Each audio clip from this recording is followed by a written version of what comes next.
Aduna na person of interest ang kapulisan sa Mantawi sa nagpadayon nilang investigasyon sa nahitabo sa usa ka trabahante sa dakong kumpanya nga namatay human magaling sold sa dakong makina.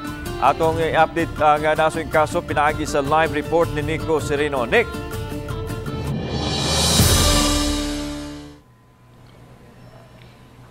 Yes, Lan, nakahipos na og dugang mga impormasyon ug mga pamahayag ang mga police investigators kabahin nitong nahitabo sa usa ka trabahante sa dakong food and beverage company sa Dakbayan sa Mandawi.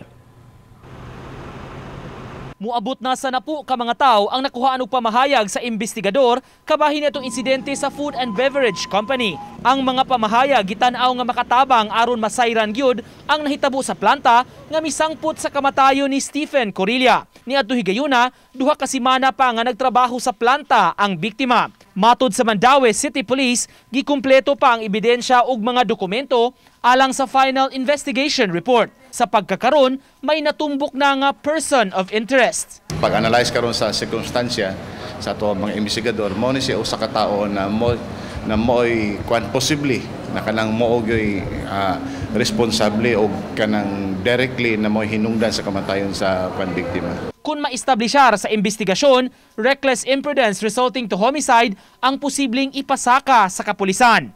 Bato kini sa kinsaman ang mamatud-an nga may kalabutan sa nahitabo. Lakip sa gitan-aw sab nila ang habig sa kompanya sa pagkahitabo.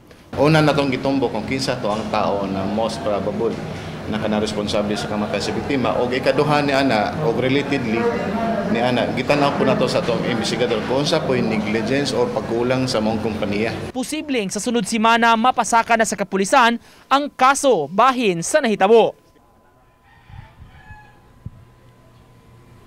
Lan padayon patanga nakig-alayon sa kadagkuan sa kompanya aron makakuha og bag-ong pamahayag gikan kanila apan sa bag-o nga statement nga gipadala nila gipadayag sa Universal Robina Corporation nga nakabayadan ni sila og 100,000 pesos nga penalty nga gimando sa dole. Nagpaabot pa sabdi sila sa dugang nga kamanduan gikan sa Labor Department kabahin ning maong issue. Lan.